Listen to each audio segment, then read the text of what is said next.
So I really wanted to keep this pretty casual. You've done a ton of interviews, professionally in different media. I wanted to really bring more of a just everyday person, normal people, just what do these people want to know? Sure. Right? And you've answered a lot of the big questions already. So just getting a little bit more casual and easygoing. So this first one's pretty typical though. What was it that made you decide that this is the moment to run? Like this is why I'm here. Sure. So when you look at the state of Texas, more the state of the nation, I think a lot of people feel helpless. And so I was really at a point where it was either, do I move out of the country or do I get involved at a level where I feel like I can have a direct impact on the lives of Texans and Americans? And I look at some of my friends, they're not as privileged, either because of where they were born or because of things they've encountered in life to be able to run for office. And I guess the biggest thing too is my children. We all have kids, they're all getting older. This is not a world that I want to turn over to my children and say, hey, this is as good as it gets. And so, honest to God truth, I was sitting around at the house. A buddy of mine had already decided that he was going to run for office. And I was like, hey, if he can do it, I can do it. And that's why. I think all of us feel like our democracy is slipping away and we all feel helpless. And I think getting involved is one of the best ways to feel like you at least made a good faith effort to leave a better place behind. Absolutely. Love that.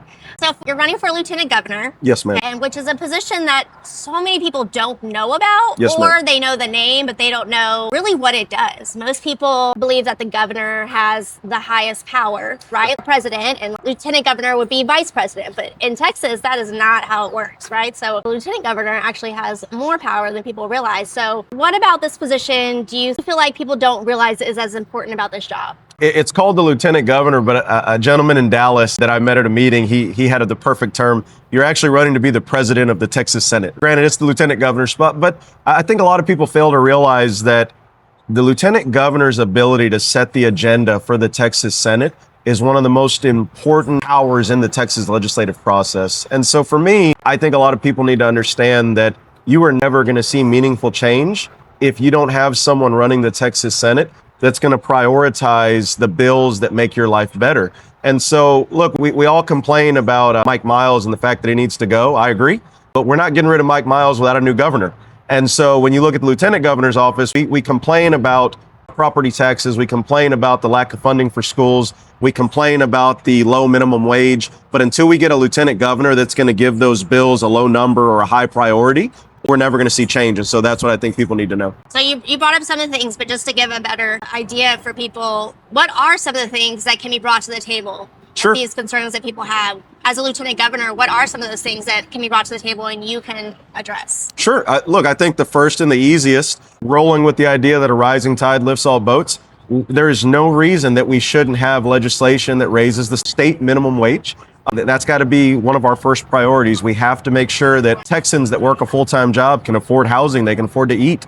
We should not live in a nation or a state where we have the 8th largest economy in the world and people go unhoused. I tell people all the time, it's very frustrating that we live in a state where people are concerned with who their neighbor marries, but they're not concerned with the fact of whether or not their neighbor is sleeping out in the streets. They're worried about whether or not a woman carries a baby to term, but they're not worried about whether or not that baby can eat or get an education. And so we have to start prioritizing bills like raising the minimum wage. We have to make sure that we increase the amount of affordable housing. We have to make sure that we have resources for small businesses because small businesses are just an extension of working people. We have to make sure that we fund schools. And so, look, we could explore new revenue streams. There's differing opinions on these things, but through the legalization of cannabis, through the legalization of gambling, or any other progressive idea that our state politicians are currently ignoring, we could shift the burden off of homeowners and renters, put that back onto corporate America per se. The other thing that we have to look at is that the state does not currently carry a 50-50 split with the funding of education. Right now, homeowners and renters are actually carrying a larger lion's share than what the state is carrying. And so, look, we need legislation that ensures the state carries its fair share. We're carrying over billions of dollars in the state budget, but we still can't fund education. We still don't have a reliable grid. We still have people going unhoused. We don't have job training for our youth. And so those are all things that the lieutenant governor could have a direct impact on. Right. Because they're choosing, we have the funds, but they're choosing to put that money yes. in other things. We're spending money on culture wars, right? Mm-hmm. So vouchers. Oh my God. Private schools. $1 billion that we pulled out of public education. So I see you out in the community asking questions, talking to people, and from all of that, what are some things that you're constantly hearing from people? What are some repeat phrases that people are concerned about, people are scared about? What are some of those things? People are worried about their neighbors. They're worried about their rights. People are worried about their future. I think that the number one concern, people are worried about their future. If you're an older Texan, what I hear resoundingly from older Texans is that they're worried about their ability to retire because they're concerned about their adult children's future. If you're someone closer to me and your age, we're worried about our children's future. Are they going to be able to get a decent education? We're worried about our daughters. Are they going to have fully autonomy? Are they going to be able to make their own decisions? Are they going to be treated as an equal human being? Are they going to be able to earn dollar for dollar what men earn? We're worried about when our sons enter the workforce or they finish college, are they going to carry so much student debt that they're never going to be able to pay it off? And so I think affordability is the biggest thing that Texans are talking about, which politicians are stumping on that because it's popular. It's always been my work fighting for those issues. And it's not an actual hoax. It's not a hoax. Look, it's a hoax if you're a politician because most politicians are millionaires. But for people like me and you, like people I'm sure that would watch normal people's content, I think we all can agree that the fact that a cart of groceries is $200, it hurts people. It hits them in the pocketbook. And so I think the biggest issue is affordability. And then right after affordability, people are concerned about their futures, their children's futures, their neighbors' futures, safety. Look, ICE, when we're going down that list, is a big thing. I don't think anyone agrees with what's going on. Now, you shouldn't speak in absolutes because there's a few extremists that think that what's going on is great. But when did we become a society where it's acceptable to profile people, to shove little old ladies into vans, to kidnap children? It's disgusting. Absolutely. Now, because you're a Democratic candidate, you mostly do talk to Democrats. But as we were talking earlier, you do speak to some Republicans, ones that aren't necessarily MAGA. Maybe some of them are.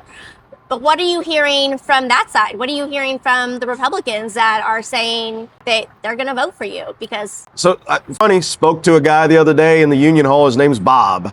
It does not get more MAGA than Bob. And me and him went back and forth on immigration for probably about a half hour.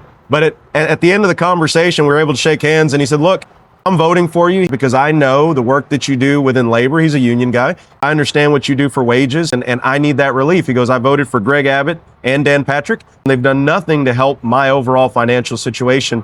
Even conservatives are frustrated with the economy right now because they're voting for a group of people that they aspire to be. They would like to be millionaires and billionaires. But the reality is they finally figured out that this system is rigged and they'll never get there. And they're fed up. And so while we may disagree on some of the social policies, we firmly agree on the message of, hey, a path of economic populism benefits all, and we have to make sure that we raise wages, that we lower costs. And there's nothing in the Republican agenda that does that because they have to respond to their wealthy donors. And at the end of the day, they are not in the boat. I tell people all the time, especially when I'm talking to conservatives, they would like you to believe that they're in the same boat as us. We are in a flat bottom boat with no paddles. They're on a yacht. They are not in the same boat as us. We're sinking. We've been taking on water for years. So. And they just dangle that carrot and keep us wanting more. And they put the blame on us that we're never satisfied. That's their goal. Or Martin Luther King said it best, and I don't want to butcher this quote, but we have endless socialism for the rich, but rugged individualism for the poor. If we want a social service that benefits all Texans, it's socialism. But if we're going to give $1 billion to our private school buddies, then that somehow is like capitalism. It doesn't make any sense. Why is it that we can always bail out big business, but we can't bail out the single mom? Why can we always bail out the corporation, but we can never bail out the struggling farmer? It just doesn't make sense. Right. It absolutely doesn't. Now, so constituents can have these concerns and candidates can make these promises, this is what I want to do. But we know that once candidates get into the government, into the office, things do kind of change because now it becomes party expectation versus what the voters want.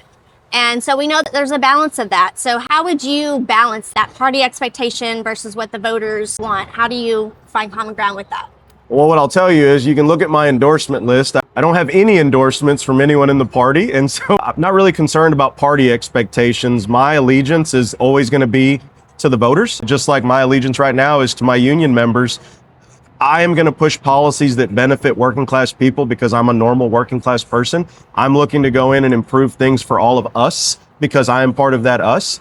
Look, if I don't make a single friend in Austin, I've got plenty of friends here in Houston, plenty of friends in Amarillo, Dumas, Claw. Not really worried about the people in Austin. Look, voters, we're going to do what's right by the voters, but the actual politicians, if they're not helping us solve the problem, then they are part of the problem. And we want our people in office, our leaders, to continue to be humble and not forget about the little people, right? We got you there, right? And don't forget that. We want to see more of that in office, because that is not what we see now.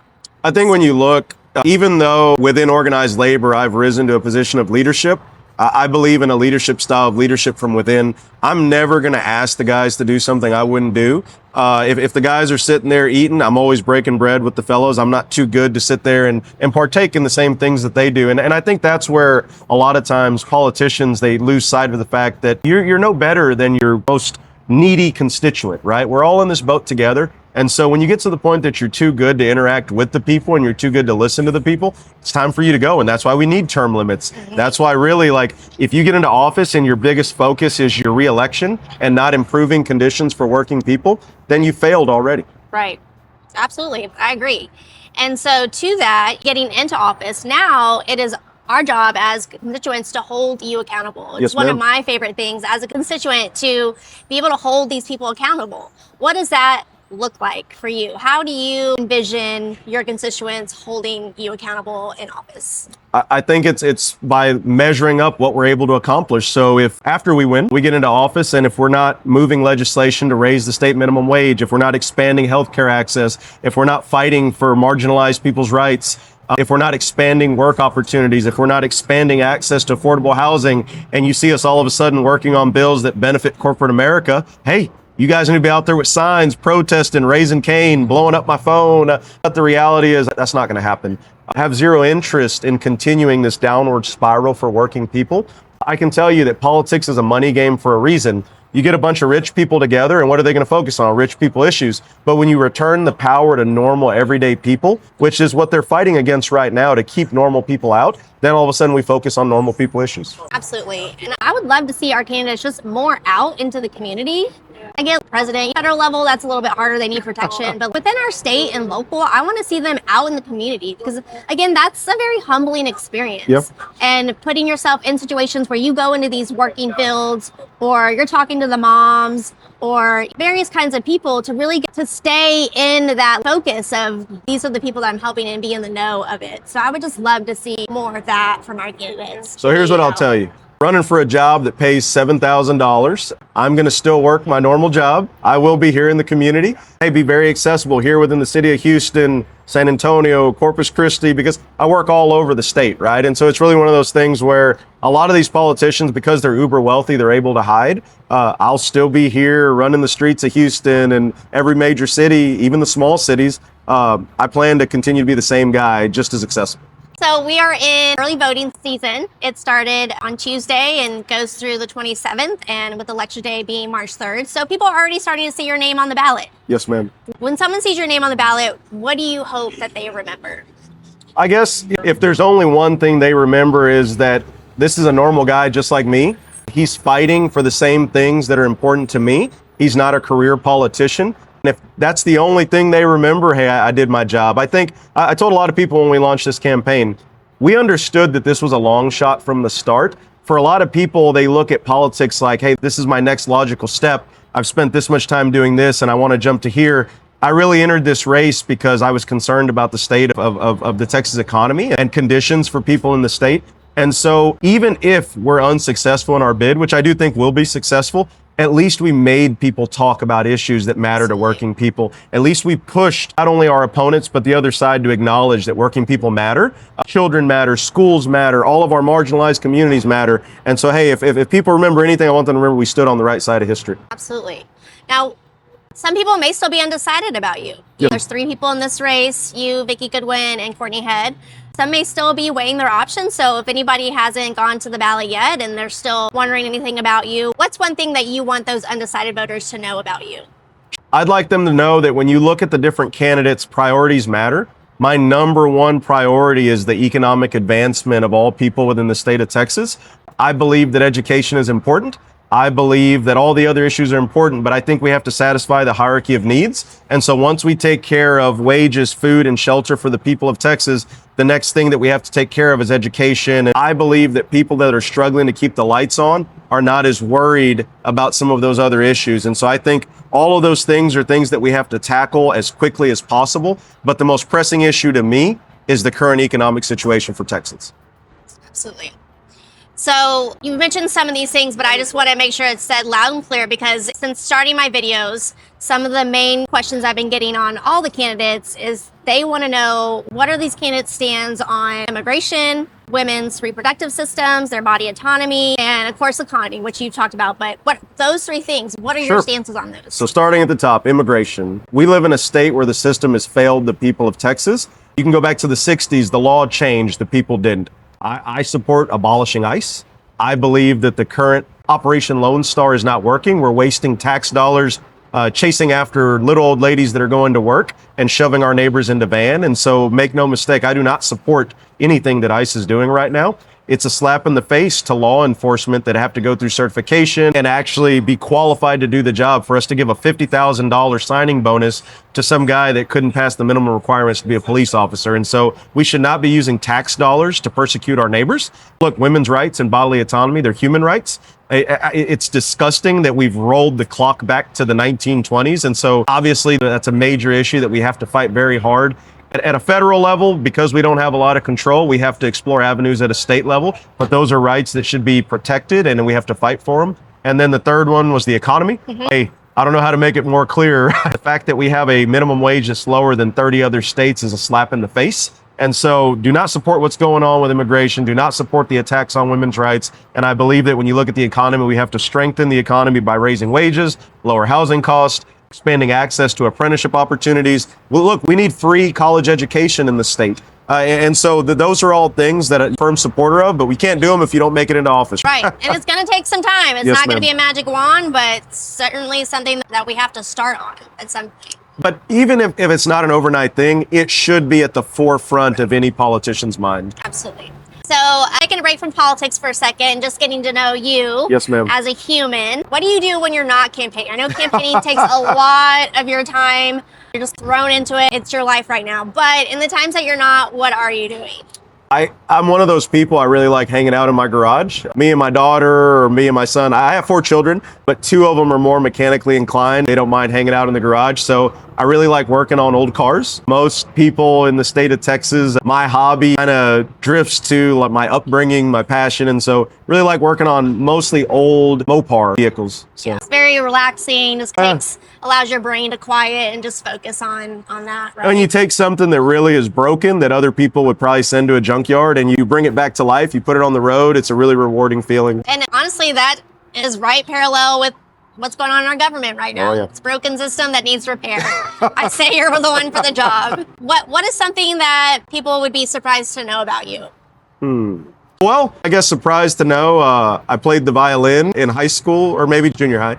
I didn't know you were Puerto Rican. That was From Puerto that was Rico. awesome. Speak Spanish. A lot of people, that'd probably be the most shocking for a lot of people. They look at you and they don't assume you speak Spanish. Yeah. And then what Texas thing do you love that has nothing to do with politics? Barbecue. Brisket. I could eat it every single day. Love barbecue.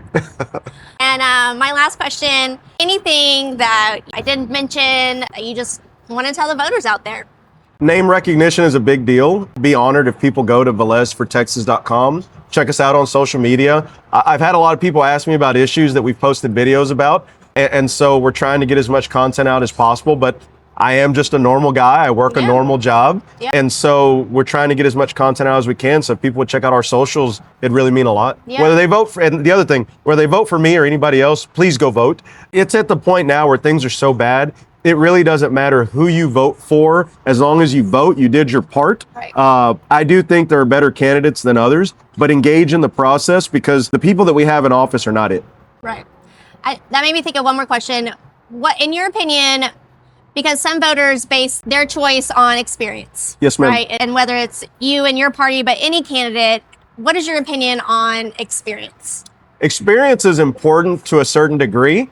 I think you also have to look at results. And so you can have a whole lot of experience. That doesn't mean that you were incredibly effective. If you're voting solely based on experience, vote for Dan Patrick. He's been there longer than anybody. If you're voting for solely experience, vote for Greg Abbott. Hey, it's really something that if you're only going to vote based on experience, you're not voting for the right people, because experience doesn't necessarily translate into a good outcome. So I think you have to look for the right balance between where does this person's experience lie and what are their goals, and do those goals align with what's important to me? Yes, ma'am.